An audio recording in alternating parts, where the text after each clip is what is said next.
So I was interested in speaking today anyway because it's Veterans Day weekend. And my sister, Kathy here, you want to just stand up for a second? This is my sister from Arizona. And she is a veteran. And I also invited Shelley to come today. And she's also a veteran. And, you know, I remember when Shelley first started and how she felt so at home here. And a lot of healing happened over the months and years, I guess, a couple years. And so we want to, this is kind of a variety show today because we have a lot of different things going on, and each person's gift is so special, and it's just wonderful. Just as I heard Billy and Barbara and Greg, this community is so diverse and so accepting and so loving that I walk in here and I feel at home. And I have a big family too. But here is my spiritual family, and we are all connected. And I just welcome everybody. Mary, and who brought flowers. And so it's just, and I do want to mention John Sharmer. He went on a little bit of a leave. What do you call it? Sabbatical leave, and we honored that, and he is back, and his level of giving and service is just so wonderful. It's so, there's no fanfare. He just kind of comes in and just does things quietly. All those beautiful, clear little box things is everything that's going on is up there. You can see it. It's not scattered around. It's just beautiful. I walked in and it's like, oh, John's back. Yes. So we appreciate that. So you're going to hear a little more from Kathy shortly, and we want to honor all of our veterans, or we will have a point where I would like everybody to stand and just say a little bit, just a couple minutes of what they did in their service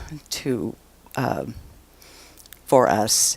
And if they wanted to honor somebody else, stand in the other person's honoring. So we'll do that shortly. But it's so funny because the theme, we do the theme where people from all over the world is doing this particular theme, the fear and punishment theme. And as I started reviewing it yesterday, I said, well, it's kind of interesting, and just trying to weave it into my idea of celebrating the veterans was interesting. So, but we're going to talk about wholeness, and because wholeness is our truth. That's the truth of all that is, including all beings, and even little animal beings is wholeness. It's not a situation. It's not subjective or relative. When we move with the truth of wholeness as our starting point, we find that evidence of wholeness everywhere we look. And it's easy to fall into fear when you forget about your wholeness. There are lots of things that could be interpreted as something to be fearful of going on right now in California. Shootings and fires, and and that you can step into fear and then want to, punish. When we talk about fear and punishment, the punishment is to yourself. We punish ourselves for what we did or didn't do, or what the shoulda, coulda, wouldas. But we don't need to fear when we can remember the wholeness of who we are. And we need not fear God. God is all there is. There's nothing in God that desires to punish us for anything. And God recognizes our innate wholeness, because that is who we are. That's where we feel the most healthy, the most alive. So sometimes we might make a mistake, and there's consequences for your mistake. I think Kathy used to say, my sister Kathy used to say, you play, you pay. right? To the kids growing up. And so we make mistakes, and we don't call it sin in this belief system that we have. It's not sin. Yeah, yay! Yeah. But ours is to learn and grow from the mistakes that we make. And, punishing ourselves or others serves no purpose. There's no purpose at all. I have to tell you a little story. When I was working on a paper or a dissertation, when I was working on my master's degree, I went to a prison because I was writing about prison rehabilitation, fact or fallacy. And so I went to a couple of prisons, and there was a lot of warnings, a lot of, sort of trying to, make me fearful. And I didn't feel fearful at all because they're people. They've made mistakes, they're in there, and we weren't in, I wasn't, well, we won't go there. But so what I saw there is people, men and women, especially Santa Rita County Jail, was very progressive because there were programs for people, like there was a beauty shop where the women prisoners or men could learn a trade. There was a nursery school where their children could come and they could learn how to be with their children. And because the idea was to get them back into a good way of being, a way that they would feel whole and they could ripple out to others. And I got to see some people, tattooed all over, looking maybe scary to some people, and he was receiving a certificate for baking. He had learned to bake. And so he was going to be released with a new trade of baking. And it was just, he was so excited, He was just surrounded by all of his friends and celebrating him and his accomplishment. And it just touched me so much. I'll never forget that. So that is wholeness, is being able to not feel punished. And I've seen a lot of prison movies and heard a lot of stories where there's heavy duty punishment, and it just creates more hatred. So, the fear and punishment is not a healthy thing for us. So, Science of Mind is a book that we do much of our studying from, Ernest Holmes. And he talks about there is no sin but a mistake, and no punishment but an inevitable consequence. And it's law of cause and effect running through everything. We're not punished for our sins, but by them. So sin is its own punishment. Righteousness is its own reward. So it's a punishment because we are making changes. It's not really a punishment. It's something to alert us. So our own punishment through the law of cause and effect, we do not enter in because of our doubts and fears. It's not a punishment imposed by the Spirit of God, but it's an automatic result of failing constructively to use the law of God, that we are whole. When we don't feel whole, then we're more likely to make a mistake, which might be considered sin in some people's mind.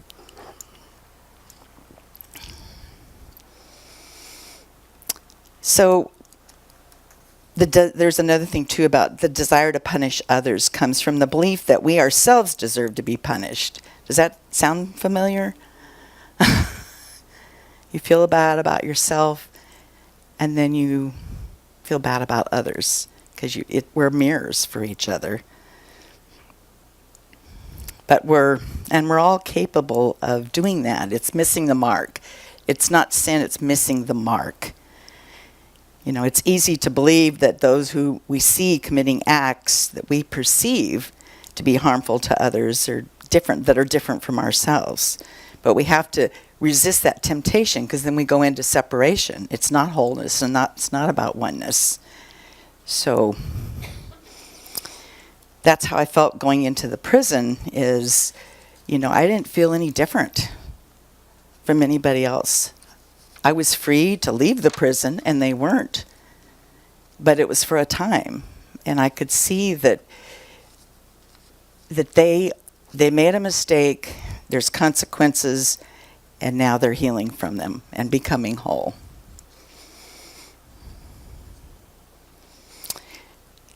So seeing the truth of oneness and wholeness leads to us having more compassion, wisdom, and taking the right action. And I think about Shelley and and your life, and how she's raised these two beautiful daughters who are best friends and travel all over the world, and you, of course, have traveled all over the world and lived in Hawaii and go back quite often. And it seems like Hawaii comes up in my talks a lot. I know, let's go. And just the kind of work that Shelley does, working with developmentally disabled people. And unfortunately, when people work with helping people, it's not always necessarily the highest paying jobs, but it is the most rewarding. So I remember Shelley going through that, wanting something that paid more, a living wage, yet she missed that so much. And so you're back doing that. And I see the pictures on Facebook, and it's just, she gives so much.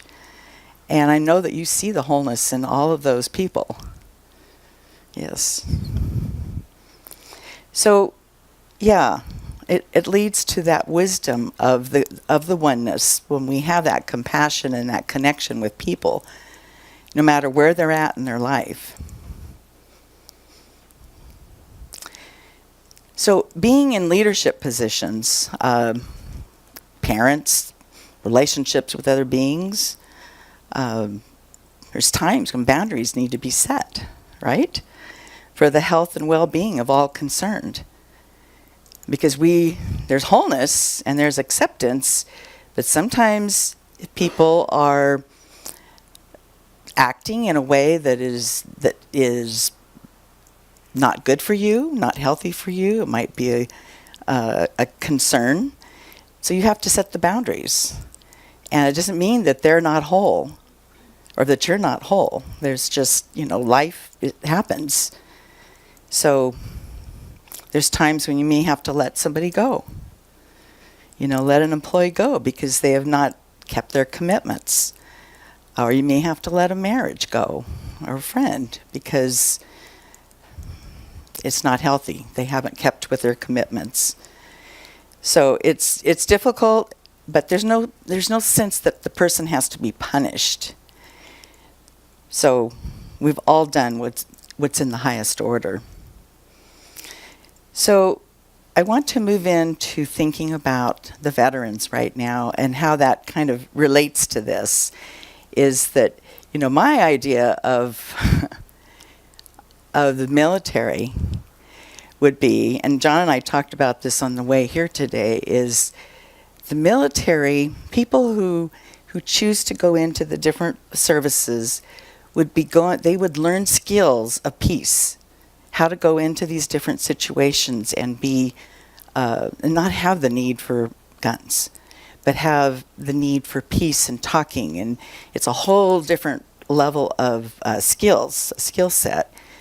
And seeing the people in these different countries as whole, not as the enemy or somebody to be feared, but seeing the wholeness and having compassion. And so I've been thinking about that, and I think there's already a lot of things set in motion. John was telling me things that I didn't even know. People, organizations, that is their goal, is peace. But they're separate from the government. So I was also thinking about how veterans are received when they come back.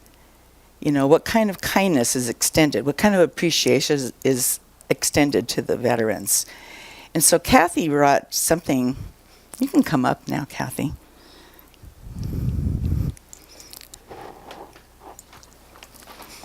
She brought something to share with the family. And I was so touched by it. I said, I want you to be part of my talk. And so she's going to talk a little bit about it, but she's going to present and show you a quilt of valor that was presented to her as a veteran. And maybe if you could share you have to, I'll hold it. I have this huge voice. Can you all hear me? Yes. Okay, I can't. Those things intimidate me really bad. Okay. I will talk loud because I'm a loud talker. This is very important to vets. I live in a senior RV park with a lot of vets. So this is a quilt of valor. And my sister and I were talking about valor. What is valor? And I'm thinking she would remember because, of course, I'm not going to.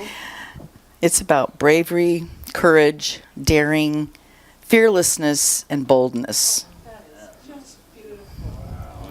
This is only mine. Every one of the quilts of valor were given to every vet.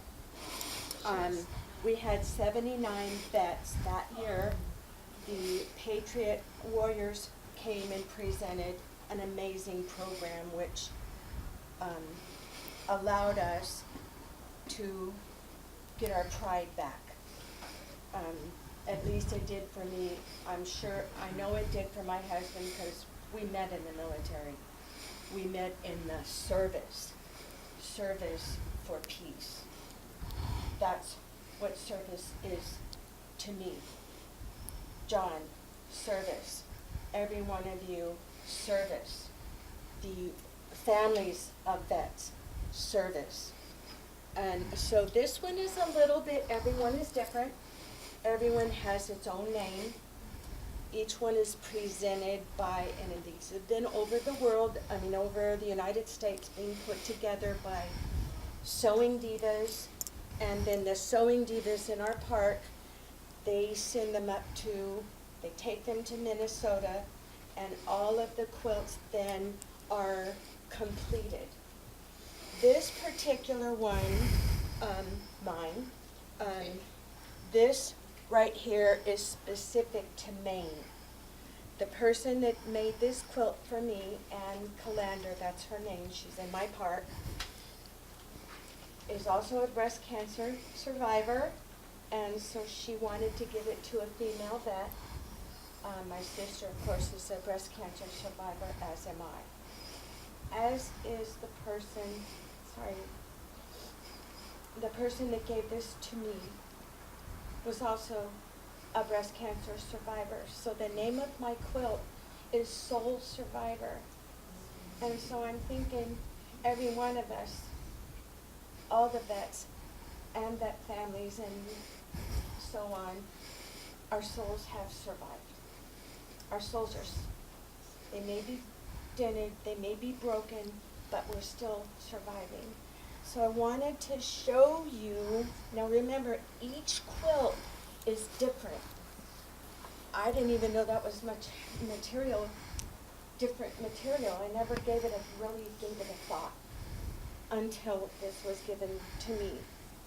The back of it, and I'm so proud of my sister for doing something special on Veterans Boulevard. I said, are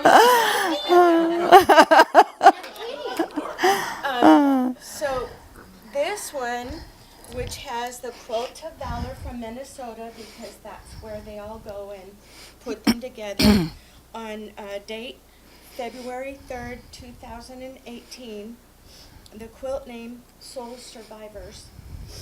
Then it says, your quilt was made possible by the loving efforts of Ann Calander signed and pieced by Ann Calander, quilted by Carolyn Carpenter, New River, Arizona, and a sewing diva. Your sacrifice will never be forgotten. Thank you. And so it's just a quilt. But yet it's not. So Yeah. it's the honor. It's the best part of service, and I don't know what else to say except that my husband is a decorated combat vet from Vietnam, and he is broken, but he's not going to stay broken. He's just broken a little, just chipped, as we all are chipped. Our service members are chipped. And that's okay, because we're not broken. We're just chipped. And we'll probably stay chipped, but that doesn't mean that our soul is chipped.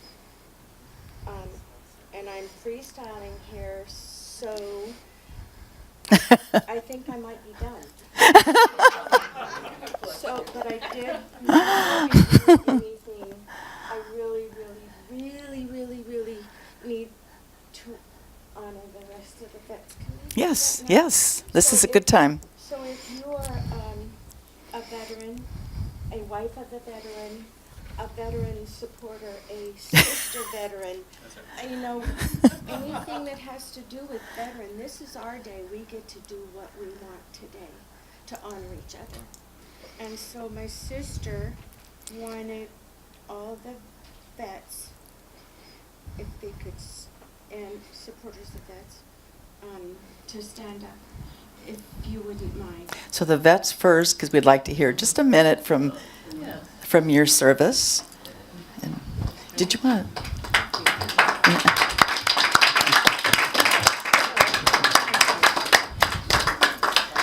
So Greg, you want to go first? Sure, yeah.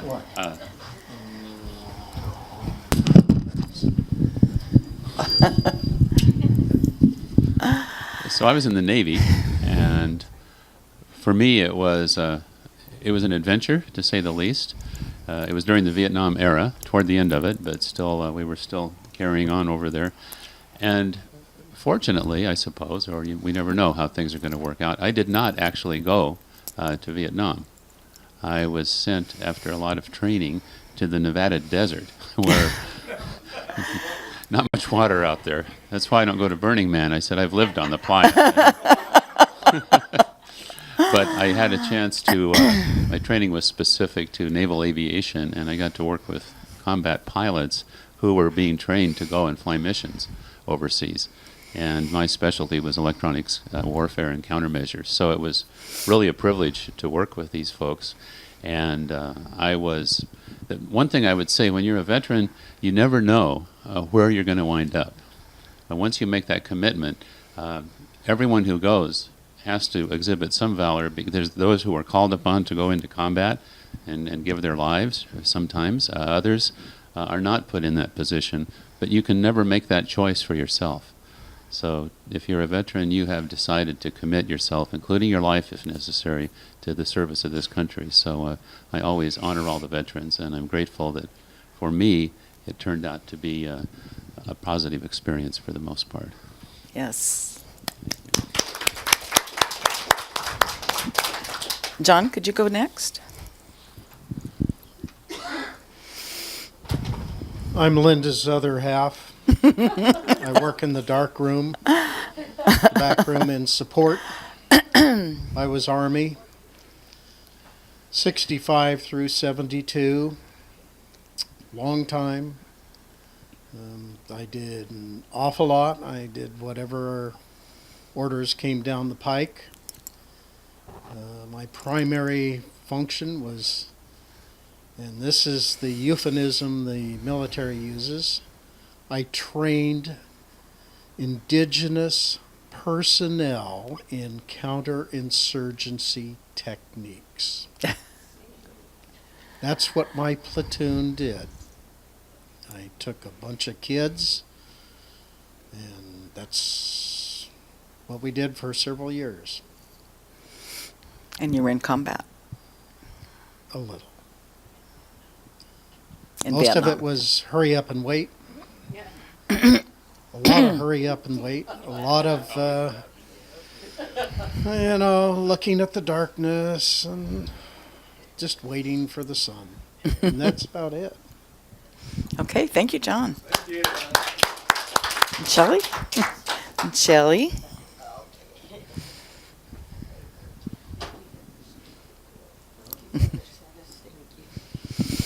Hi, I'm Shelley. Hi, Shelley. Well, I joined the Air Force in 1976 when I was too stupid to know I was putting my life on the line for y'all. But I'm just kidding. No, I was stationed in England for most of my time in the Air Force, and I lived in a gas mask, and we played NATO games the whole time I was in Europe, and it was hard. Just the reality, if there was like a chemical warfare, how bad it would be. So when I got out in 1981, and ironically, like almost 40 years later, I end up in the Veterans Homeless Rehabilitation Program in Menlo Park. And it saved my life because the biggest war I had was within myself. Mm-hmm. Searching for my soul, my being, my purpose. And a miracle happened. I walked into the doors, Center of Spiritual Living, and it changed my life. Mm. And so now I wake up in the morning and I ask God, the divine, whoever, how can I be of service? So thank you. Mm. Thank you, Shelley. Is there anybody else that would like to speak for a loved veteran or anything? Okay, thank you. I would like to say Oh, I'll make it brief. okay. But it's almost like breaking news. I won't go into all the details, but for a long time, I never knew exactly what happened to my father. He died before I was born. Oh. But recently, I guess I'll put in a plug for Ancestry DNA here. Through the testing they do and through connecting you with first cousins and so forth, I found out everything about him, including the fact that he was an Air Force officer, and he died in a plane crash of a B-29 Superfortress out over the San Joaquin Delta about 2 years after I was born. So, Wow. So he knew me, but I never got to know him. But I thought I would like to honor his service as well. Oh. Thank you. Kathy? Oh, Fiona wants to honor somebody. I apologize for standing back Oh, that's up, but I was Army, actually I was Women's Army before it became combined. But I'd like to honor my father, our father, my sisters, and my father, your father-in-law. He was in the Navy, and I'm very proud of that. That's not why I went in the service, but that's what I wanted. I met my husband in the service, and so I just wanted to make sure that my father was brought in, Yeah. our father, brought in because I do honor him, and that's pretty much all that I need to say.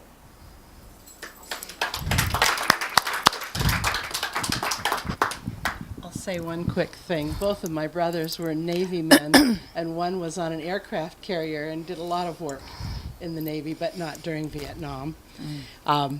He also, both of my brothers served, and I'd also like to honor them and my boyfriend, Ed, who served in the Coast Guard. None of the coasts got away while he was in there. I always tease him about that. But he really did serve and went on the icebreaker to Alaska several times and helped our country. So I honor their service. Thank you. Anybody else? I would just like to honor all veterans and this day. And did you want to say? I just want to honor Mandy Smith, who Yes. Here and Sicily. Cicely. They're woman veterans. Yes. And they were invited, special invitation, and couldn't make it. But they're here in spirit, and next time we see them, we can thank them for their service. So yeah, just kind of go there in your heart today and over the next few days, and just remember the veterans and what they have done to maintain peace to the extent that they can. And I know that I really have a special place in my heart for the veterans, and it's so wonderful to be here. Don't need this. At this center on Veterans Boulevard with the Veterans organization so close, and so many people have been helped through the programs. And that's how we received Shelley here, and Mandy, and Cecily, and Tristan, and many others. So I would just like to conclude for a call to action for us is that from this day forward, let's start the day with the wholeness, seeing it in ourselves, feeling it, seeing it in others, even people that are in dire situations right now. See the wholeness in them, that they have that power and that wholeness to make it through. And in approaching all situations, we see that wholeness. And from there, love and discernment will guide our way. And fear and punishment will have no place. There's just no place for it, no room. So let me just end in a prayer. If we could just take a moment and just know that today we have chosen to be here with each other in this oneness, in the Spirit of God, knowing that we are safe here. We are loved, we are family. We are accepting, we're embracing, and the gratitude that we feel and that we support others is felt and returned and appreciated so much. And I'm just so grateful. I'm grateful for this day, for this coming together of these wonderful spirits, and knowing that we do move forward in wholeness, and we see that and experience it more than ever. And that ripples out to everybody that we know. And I release this knowing it is already true in mind. And so it is.